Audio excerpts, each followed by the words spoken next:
Bahaullah अपने घोड़े पर सवार होकर अक्सर शहर के बाहर पहाड़ियों पर जाते थे और एक दिन वहाँ उन्हें एक वैरागी मिला जो पहाड़ी में एक गुफा में अकेला रहता था।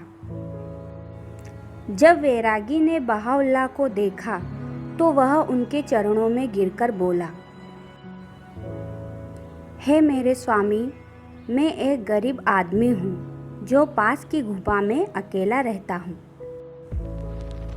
लेकिन अगर आप कुछ क्षणों के लिए अपनी उपस्थिति से मेरी गुफा को आशीर्वादित करेंगे तो मैं सबसे ज़्यादा खुश व्यक्ति बन जाऊंगा।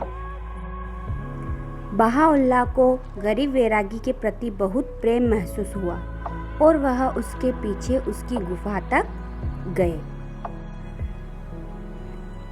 और पूरा दिन उसके साथ बात करने में बिताई।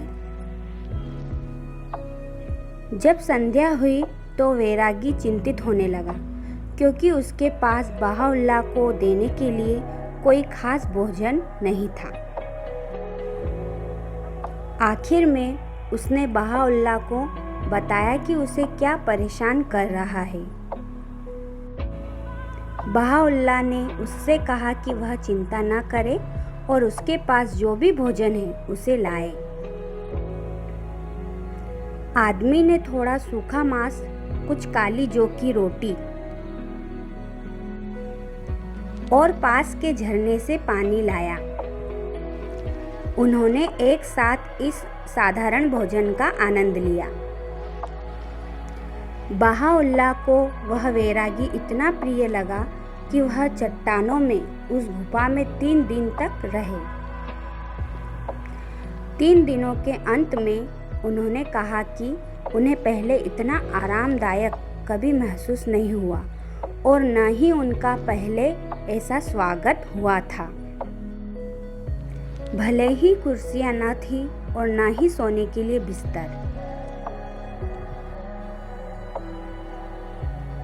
और जहाँ तक वैरागी की बात थी वह बहाउल्लाह के साथ इतना खुश था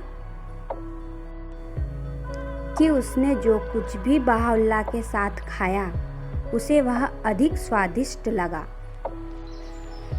जीवन में हम सभी तरह के रिश्ते और मित्र बनाते हैं।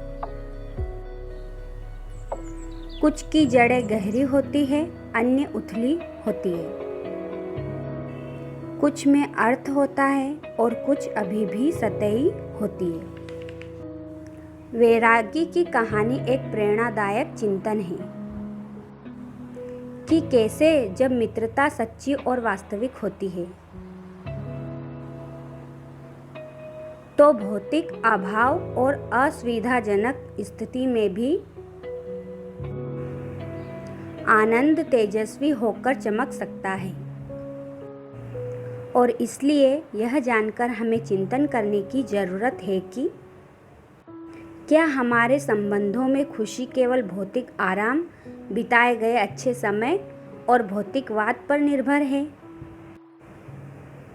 या क्या हमारे रिश्ते एक महान और प्रेरणादायक यथार्थता को बढ़ावा देते हैं, जैसा कि उस वैरागी ने बहाउल्लाह के साथ उस दिन अनुभव किया।